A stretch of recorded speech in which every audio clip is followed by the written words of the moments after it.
Hola, hola, welcome back to Menos Waste. Don't worry, you did not click on the wrong one. This is not a guitar lesson. I'm actually going to try to convince you to break up with your toothpaste.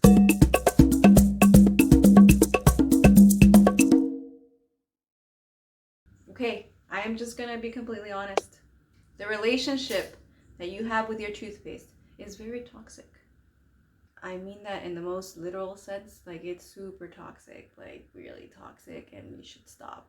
I don't know why I'm so passionate about it, but I'm passionately going to tell you why you should break up with your toothpaste. Ding! And once you get through all of these very sad but very true details about your toothpaste, I'm gonna show you how to make your own with only 3 ingredients that you probably already have. So stay tuned for that all the way at the end of the video. But for now, let's get started.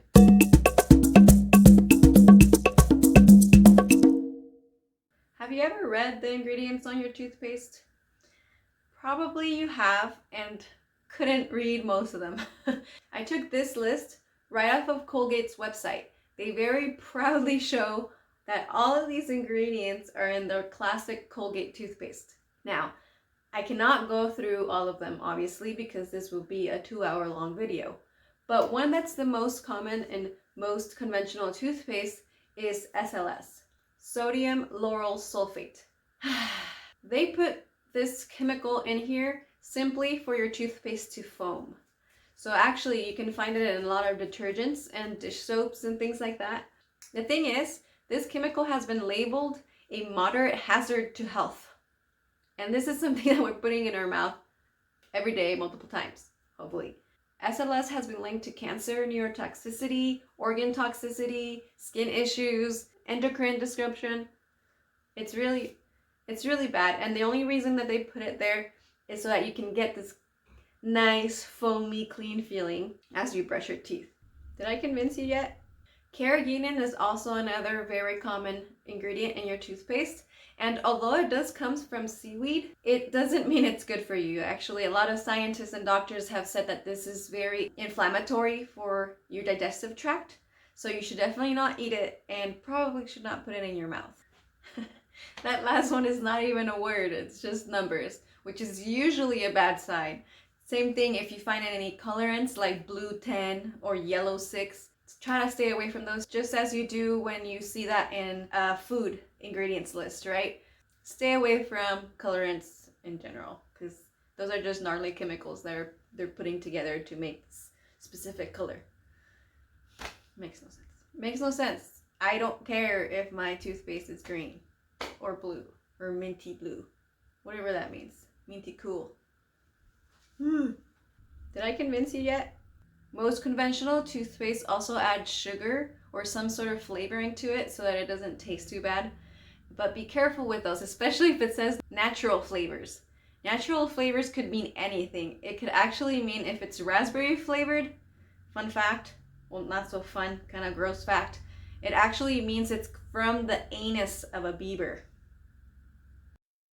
Dun dun dun dun dun dun dun dun dun dun dun dun dun dun dun dun doo doo doo doo doo doo dun dun dun dun dun. Or at least they used to. Hopefully they have changed that now. But who did that? Who thought of like licking an anus of a beaver? I mean, I am no stoopy poopy beaver of one put down, down, down, down, down. Hey, if you're liking this so far, feel free to hit that subscribe button. Thanks. And now you're wondering, Maricruz, there's no way there's all these toxic chemicals in my toothpaste. Like, they wouldn't approve that. Sorry to break your heart yet again. Another toxic relationship. Government doesn't care about us. So the FDA has approved all of these, even though in another list they might be labeled as harmful or toxic to humans. Toothpaste is actually under cosmetics, or it's regulated under cosmetics, which means it is not regulated, pretty much. So they can put in whatever they want because it's not categorized under food, so there's not the same restrictions for toothpaste as other food items. even though we put it in our mouth multiple times a day. That's what she said. Of course, everything I've talked about so far is conventional toothpaste, and what I mean by that is your classic Colgate or those super cheap that you're like, how is this tube of toothpaste 30 cents? Yes, I'm talking about these kinds of toothpaste when I say conventional. There are better toothpaste out there already in the market that are more natural. You just have to be a little careful because even the natural ones can have SLS in it or carrageenan. I've seen multiple of them with those ingredients in it. And now you're just paying more for still having toxic ingredients. So watch out for those ingredients. Everything that I listed for Colgate is pretty much trash. So you could use that list when you are shopping for toothpaste. I think the only toothpaste that I would use personally that is widely available would be Bronner's. They have pretty good ingredients in there and they're all organic. You are paying a bit of a premium for a healthier toothpaste, but I totally think it's worth it. So there is that cost factor as well, because generally we don't think of toothpaste as an expensive item. So when you're telling me like, hey, you have to pay $10 for 4 ounces of toothpaste, I'm gonna tell you no, I do not. So, hate to break it to you, but I'm pretty sure you should break up with your toothpaste right now if you're not using a natural one or making it yourself. I'm gonna make an argument right now for why you should make your own toothpaste. Making your own toothpaste is the menos waste way. Like, this is just, it's good for you, it's good for your wallet, and it's good for the planet. This is what I've been using for over 4 years now, and I pretty much have all my teeth still. Just kidding, I have all of them. And it pretty much lasts me 6 to 8 months because you really don't need a lot of it. It costs less than $1 to make, and they're all organic ingredients. So you could really see how making your own toothpaste can save you a lot of money, and it's better for the environment. I really think that making your own products is the most sustainable thing you can do because you can buy them in bulk and reuse them throughout the whole year. You don't have all this waste that comes from making a brand new product. I'm talking about the whole product life cycle of a toothpaste, for example. If you don't know what I'm talking about, I made a video about product life cycle. I'm gonna link it down in the description and maybe here if I figure out how to do that. The 3 components that you need an abrasive, you need antibacterial, and you need a good tasting toothpaste. 3 ingredients, and I'm gonna show you how to make it right now. Oh, you noticed the sticker. Yes, super shameless plug. If you don't want to make it yourself, I can make it for you. I actually have an Etsy shop where you can find these products. Ding!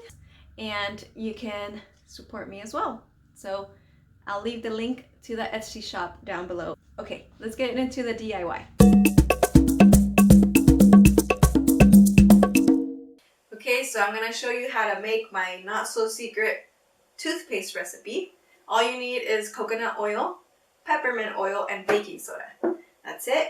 Let's get right into it. You're going to need also a jar. Doesn't have to be this jar. It could be any jar that you washed really nicely and sterilized. First, we're going to start with the coconut oil. So you're going to fill it up about halfway. I have the coconut oil here in a bowl with hot water because it is a little chilly. So the coconut oil had solidified.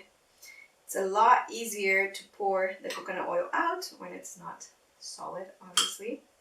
It's okay for it to be a little solid because we can use the spoon to separate it. So let me put it here.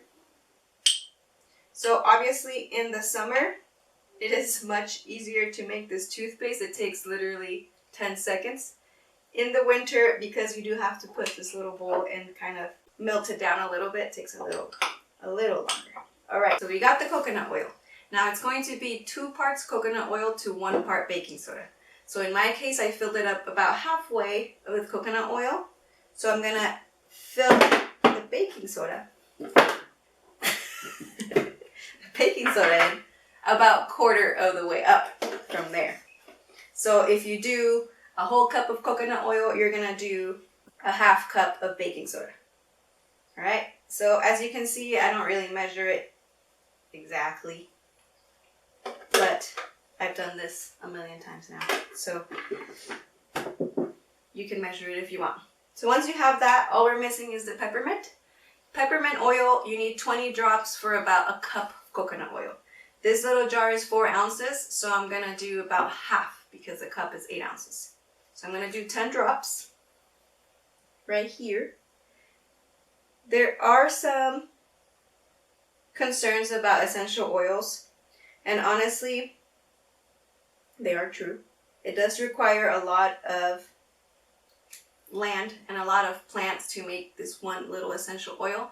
But if you focus on using only plants that are easy to grow and don't require too many resources, like peppermint. Peppermint's really a weed, so it grows like crazy. You don't have to feel too bad about using peppermint oil. Once you have all of the 3 ingredients in there, you just mix it in real well until they are all nice and done. We'll speed this up for you.